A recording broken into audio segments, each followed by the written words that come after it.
Okay, hello everybody. Hi, good morning. I think I will start, it is time. So, thank you very much for coming. It's Friday morning, thank you for showing up. So my talk today is called Homework That Works, Getting the Most from Online Practice Materials. So I'm going to talk to you about why and how you should use online practice materials. As you can see, this talk is supported by Cambridge University Press, and I'm going to make reference to the Touchstone online workbooks in this talk. Let me introduce me as well. My name's Graham. I used to work for Cambridge University Press, but I'm now a freelance writer, editor, and also a teacher. So I teach in Tokyo. I work at 3 universities in Tokyo, and I use online practice materials with my students. So, in this talk today, this is what I'm going to talk about. I'm going to talk about homework. Does it work? What is homework that works? What is effective homework? What are the benefits of using online practice for your homework? And how do you get the most from online practice? So, let's start by thinking about homework. Does homework work? I think most teachers agree that setting homework is a good thing. Might be hard to get students to do it, but it's a good thing. However, some people think it's not a good thing. There have been some books recently with people complaining about homework, talking about the end of homework, the case against homework, complaining that no grades and no homework equals better learning. So not everyone agrees that homework works. Here's a quote. Alfie Kohn says, "Homework is all pain and no gain." Oh dear. However, good news. Research actually shows that homework is beneficial, so it's okay, you can relax. For example, this study, Marzano and Pickering, they surveyed research on homework and they concluded that it has decades of research supporting its effective use. Another study, Cooper Robinson, they looked at 20 years worth of research into homework and concluded doing homework causes improved academic achievement. So, most research suggests homework does work. Why does it work? A couple of reasons, I think, obvious but worth saying. One is just that it means students study more, and I think also important, it means they study at different times. Just to explain that a bit more, you've probably heard people talk about the number of hours it takes you to learn a language. Lots of people have different ideas about the numbers. This man here, Gladwell, talks about you needing to practice for 10,000 hours before you get good at something, whether that's a skill or something else. So lots of people have different ideas about the amount of time it takes to study to get good. This might be a rather large number, but I think we all agree that you need to put in some extra practice if you're going to learn a language. So it's not enough for students just to come to class. They need to do some homework too. And studying at different times is also important. Some people talk about the spacing effect.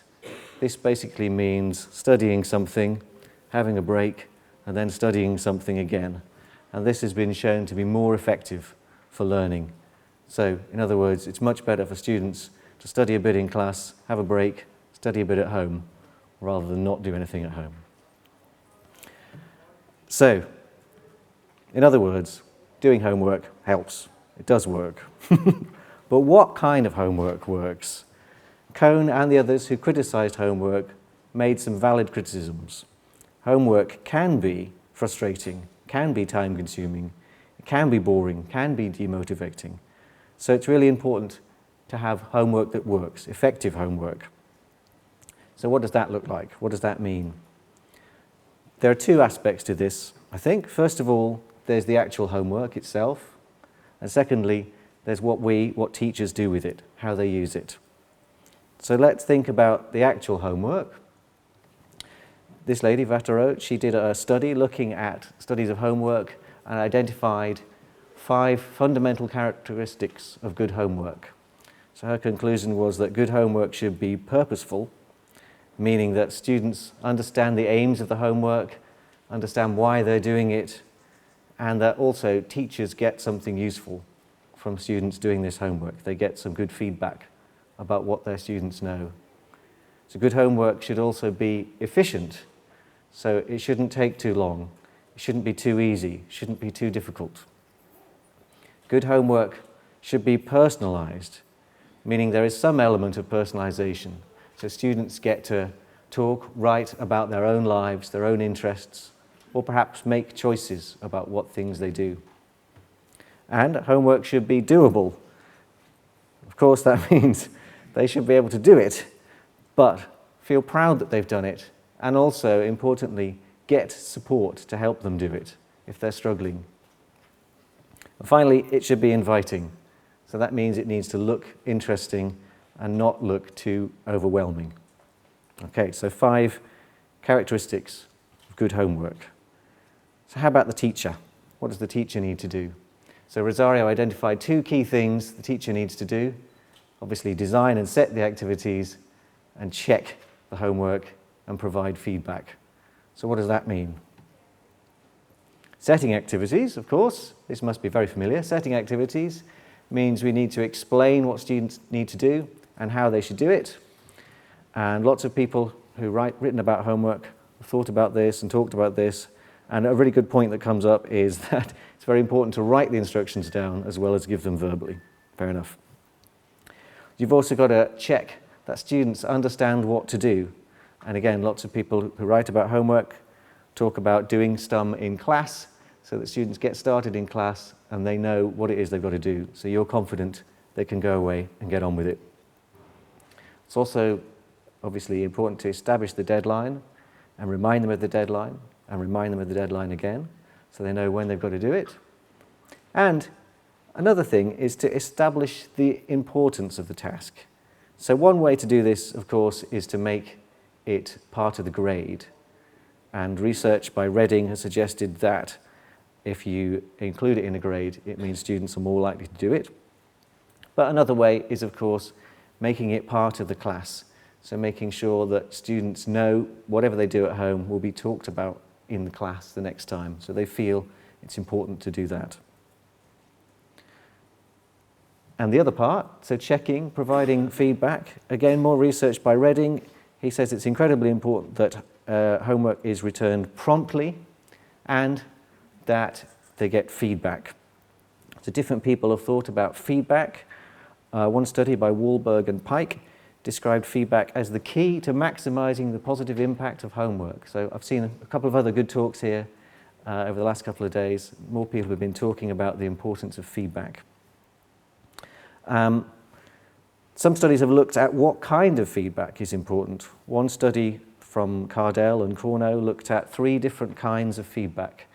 They looked at just giving praise, just giving constructive criticism, or giving a combination of praise and constructive criticism. And of course, it's the third type, the praise and constructive criticism, that was the most effective and led to better student performance.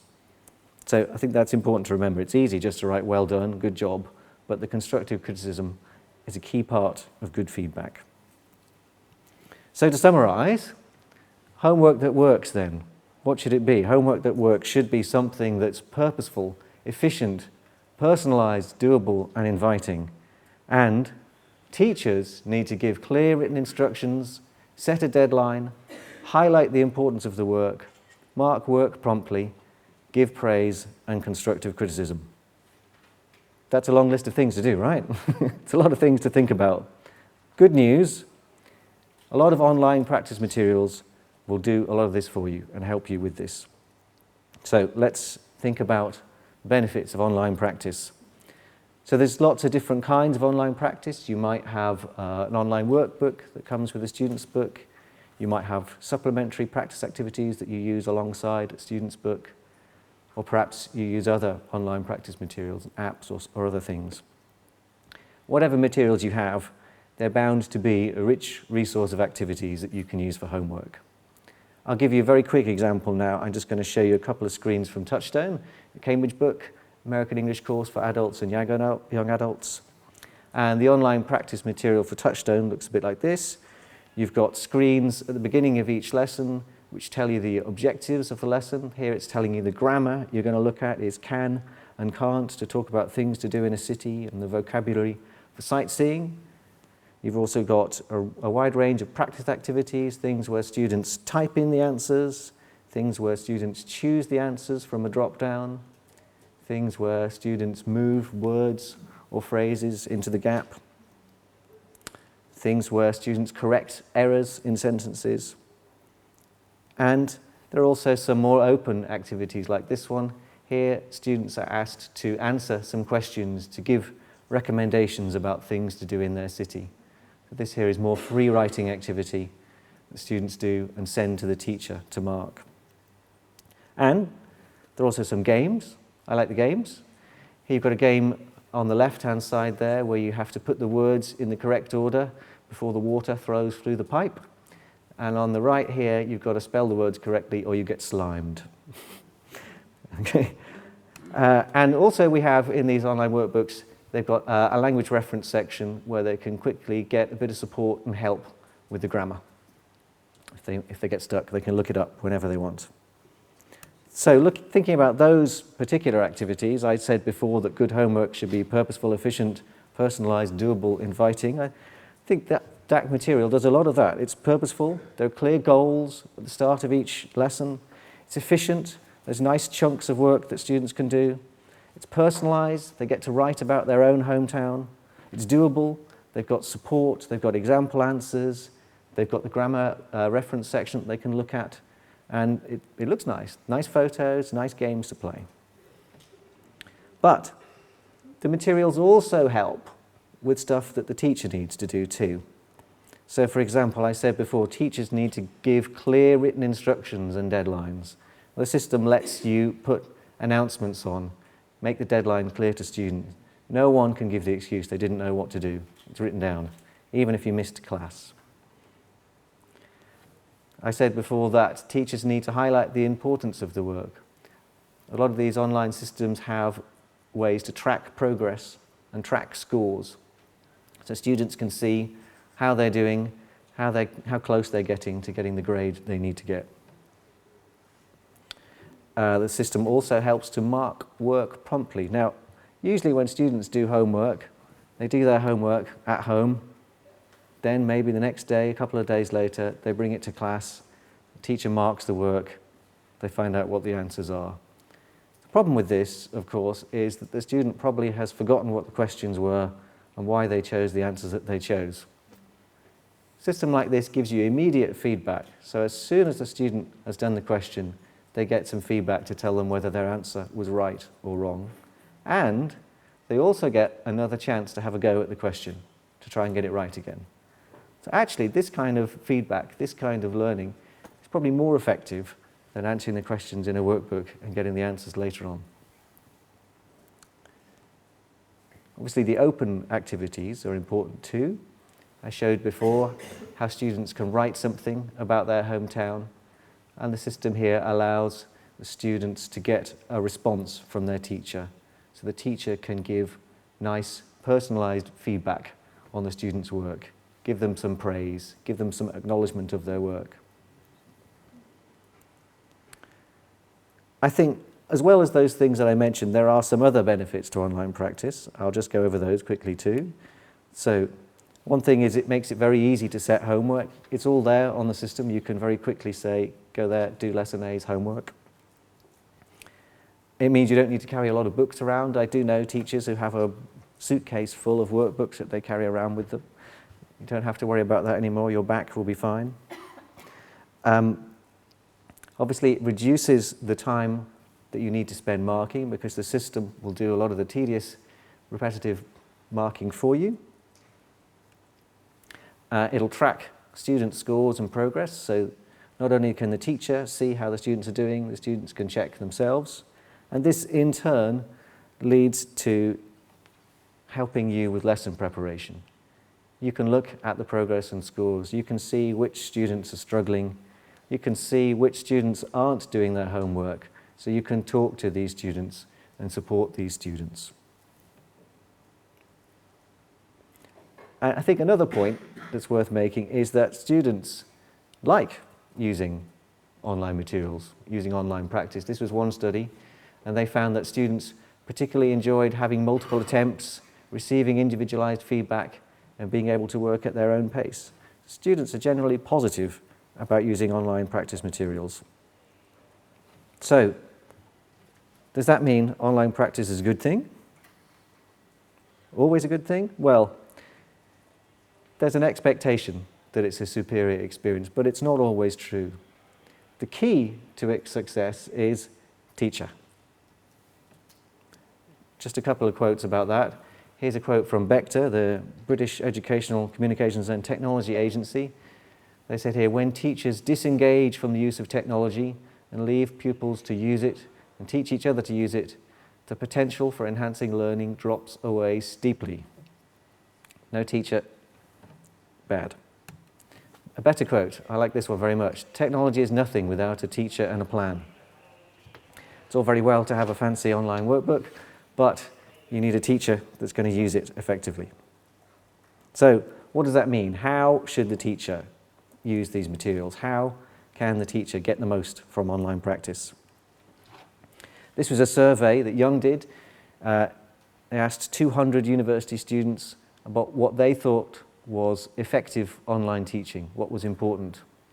And these were the things they said. They wanted teachers to adapt to student needs, use meaningful examples, motivate students to do their best, facilitate the course effectively, deliver a valuable course, communicate effectively, and show concern for student learning. So you can see within this list, there's lots of words here: motivating, facilitating, communicating, showing concern. Lots of it is about support and communication.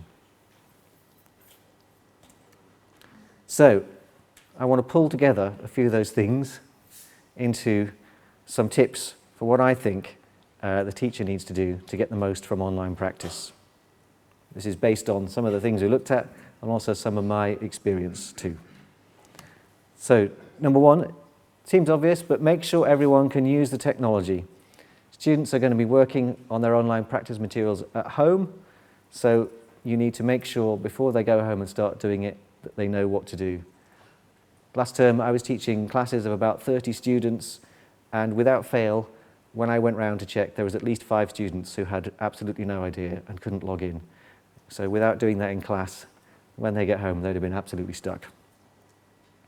Next thing you've got to do, make sure you give not only clear instructions, but demonstrations and model answers.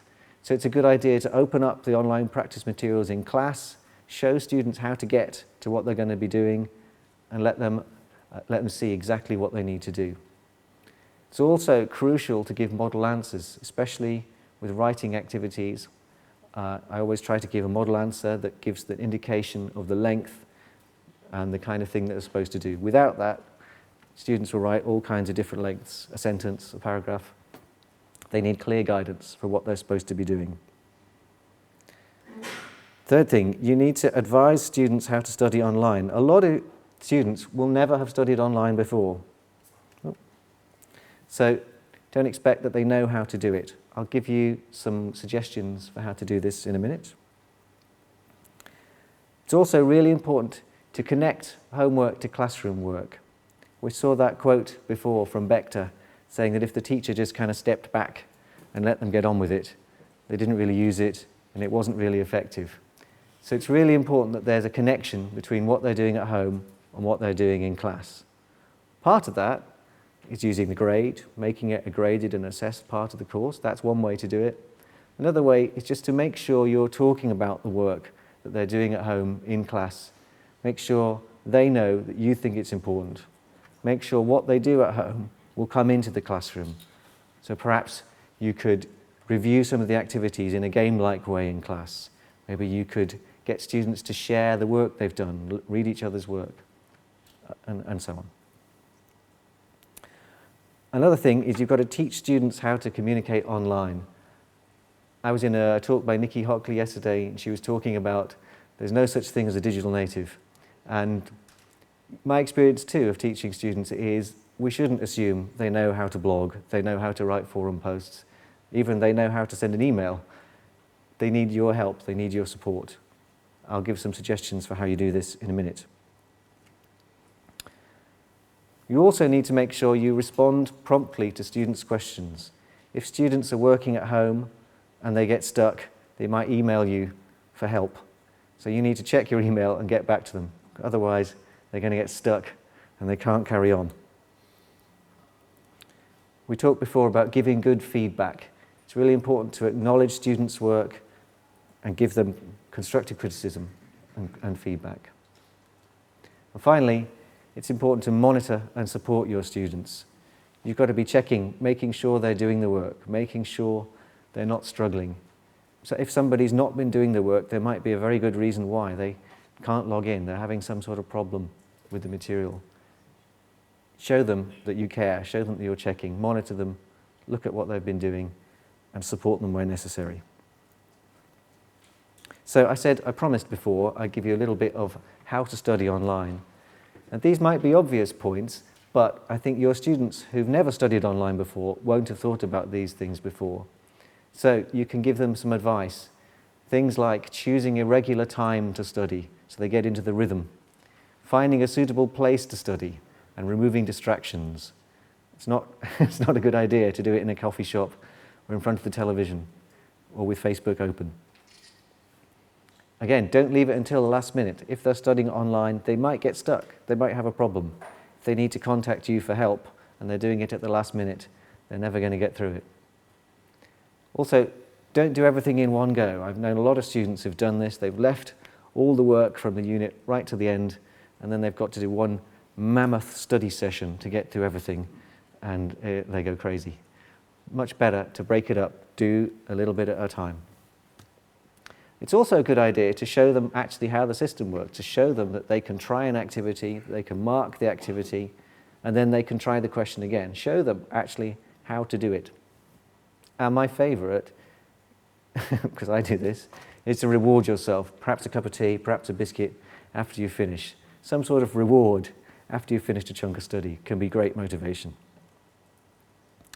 I also promised I'd say something about interacting online. So I'd recommend this book. This is the Cambridge Guide to Blended Learning for Language Teaching.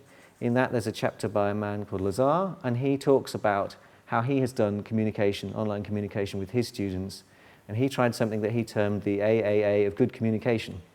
And this was just giving students a structure, a framework to use when they were communicating online. It's telling them to answer, respond to people, to appreciate, to acknowledge things that people were saying, and to ask each other's questions to keep that going. So I think this is a good guide. You might come up with a different thing. Maybe they need to react and then add a comment or ask a question. But students need some guidelines, some guidance of how to do this. Okay, so let me summarize. So today I was talking about homework that works, how to get the most from online practice materials. We looked at all of these things. So this means choosing homework that is purposeful, efficient, personalized, doable, and inviting. I talked about the importance of giving clear written instructions, examples, and deadlines. I talked about highlighting the importance of work in class and trying to discuss it in class as well. So there's a connection between what the students are doing at home and what they're doing in class. I also talked about how it's important to advise students how to study and how to communicate online. Don't make assumptions that they know how to do this. They might never have done this before. It's also important to mark work promptly. Mark their work, give them feedback, give them praise and constructive criticism. And finally, make sure you're monitoring them, supporting them, watching out for people with problems, and stepping up when they have a problem. So, that's all I have today. So thank you very much for listening. If anyone has any questions, I'd be happy to answer them. If anyone wants to talk to me after the session, I'd be very happy to do that too. Thanks very much for your time.